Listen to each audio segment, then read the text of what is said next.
Most people think Rothschild and Rockefeller built the same kind of empire. They didn't. One family learned how to move information, credit, and trust across borders faster than governments. The other learned how to move oil, steel, and industry across an entire continent. For nearly a century, these two systems competed to define modern power. But the real story is stranger. Neither system truly won, because the world we live in now runs on the moment both of them merged. And once that happened, money stopped being something nations controlled. It became infrastructure. The names are often placed in the same sentence: Rothschild, Rockefeller, two dynasties linked to wealth, influence, and the architecture of modern finance. But treating them as the same kind of empire misses the real mechanism. The Rothschild system was built on movement without weight. Letters, couriers, government bonds, private trust stretched across cities. Its power came from speed before the telegraph, from information before the public knew. Rockefeller's system was the opposite. His empire was physical: pipelines, railroads, refineries, tankers. He didn't just finance industry, he controlled the infrastructure that made industry possible. One empire moved promises, the other moved fuel.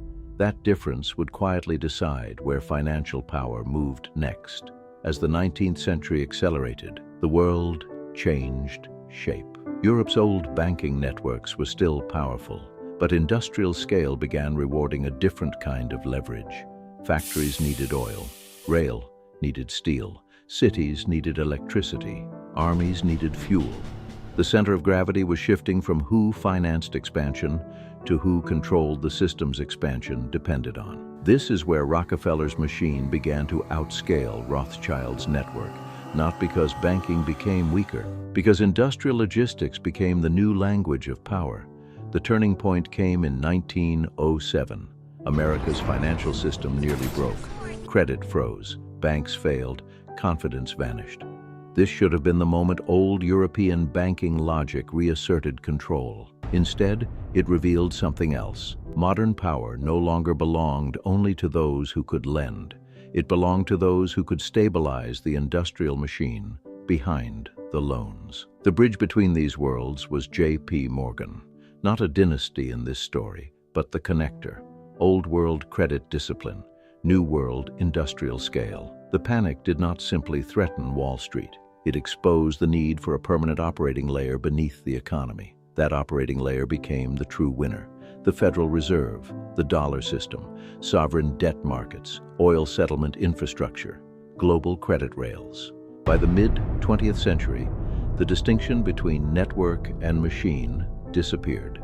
The Rothschild principle survived: control information and credit. The Rockefeller principle survived: control the physical systems the world cannot function without. When these principles merged, money changed form. It stopped being a store of wealth. It became the infrastructure through which energy, trade, debt, and state power now flow. So who really won? Not Rothschild, not Rockefeller. The winner was the system created when private credit networks fused with industrial logistics. The modern financial world still runs on that merger. Invisible trust, physical dependency, continuous flow. The names changed. The architecture remained.